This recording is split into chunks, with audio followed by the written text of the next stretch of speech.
should not suffer from dill envy between Nashville and Asheville.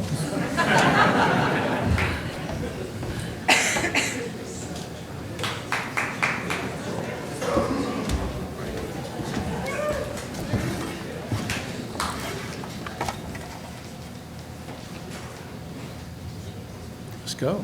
Okay. Hello, everyone. I'm Yona. And I'm John. And we're both pleased to be here today to speak to you about what we've been working on for the past year.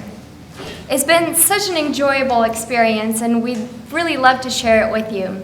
So, what have we been working on? The Adventures of Naomi and Noah and the Weaving Winged Wimmies. No, I don't want to do that, Noah said to his twin Naomi. They were working on their treehouse in the forest. Noah, you know school starts next week. We have to get it done. Well, what else do we need to do? We need to build it higher up in the trees. Oh, it's high enough, Naomi. But Naomi kept climbing. Okay, I'm coming, shouted Noah. They both lay there, swaying gently in the branches. Soon they drifted off to sleep.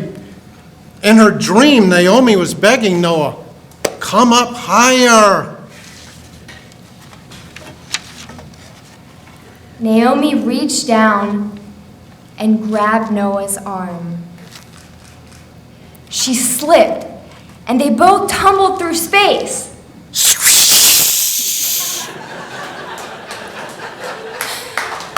This is the story of two 8-year-old twins, Naomi and Noah, their magical treehouse, and the creatures they encountered along the way to a special land. This work for me really started decades ago. As an architect, I developed some material for my wife's elementary school classroom, ideas about design and the environment. And this included a kid's workbook, a teacher's guide, and even a community planning board game. I wrote some stories and had a great time doing sketches, especially enjoyed these detailed drawings, which I'd been doing since I was a kid, and now I had a chance to do it with a story. All very energizing, but it sat dormant, frankly, until the summer of 2011, after Yona and I met while she was still in grad school. And at this time, also through a sabbatical, I was called to work, started to work on zany ceramic sculptures called monsters, but they needed names, and they were crying out to tell a story. So that is where we started. I should say that Lori Matthews was a big inspiration to me in getting started again on the stories. Out there in that darkness somewhere is Lori Matthews. And through her comments about the monsters and what they were saying to her that made us get started. So once we started collaborating together, we've never really slowed down, trying to convey crazy, nonsensical ideas in a way to really juice the imagination of kids.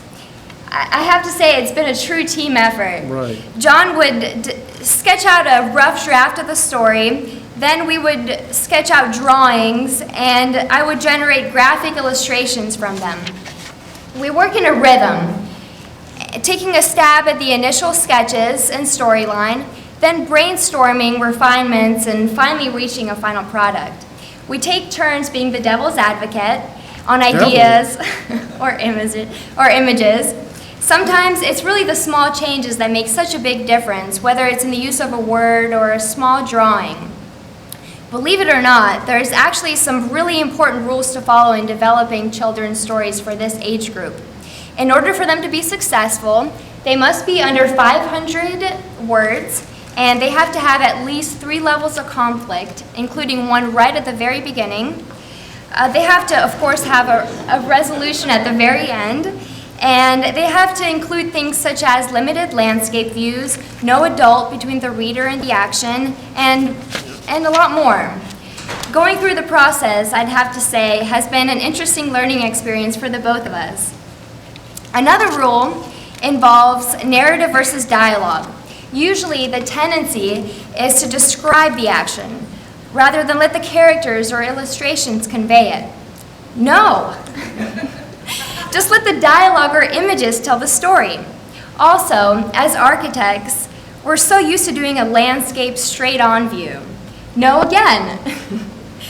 The story is so much more interesting from a position of looking up or down or really zoomed into the image. We feel that each change has really made it better, and we keep pushing, and in fact, we're growing as well, we hope. Yona has developed several of the characters shown here and is beginning to write a story for our series, and I'm experimenting with some new illustrations as well. Of course, we really want the characters to have their own personalities, to really endear them to parents and kids. Quirky, nutty, anxious, zany. Naomi here is the more bold one, and a little bit too spontaneous at times and usually lacking in good judgment. Noah, on the other hand, is a little more cautious and tends to be anxious about situation, but he definitely knows how to step up to the plate when needed to help get Naomi out of a jam. Our first approach to the story had only one protagonist, Noah. However, we wanted someone else to help take Noah through the land and show him everything. We came up with the old man, Camber. But then he separated Noah from the action, so we decided to get rid of him. And Threw him under the bus? threw him under the bus for sure. And this way, by adding in the additional person, we really increased the audience. The characters in the stories have evolved, and frankly, so have we in learning about this, I think. We feel like we've grown, but we really have a lot more to do, and we hope that actually that we'll never quite develop the full refined approach. So where are we now? Well, we certainly have our hands full. We're currently doing 10 ebooks with Mammalfish, our publishing company out of New York City, for Barnes & Noble and Amazon. And we've had such a fun experience doing this, and we hope you've captured a sense of that through what we've presented here tonight. Thank you very much.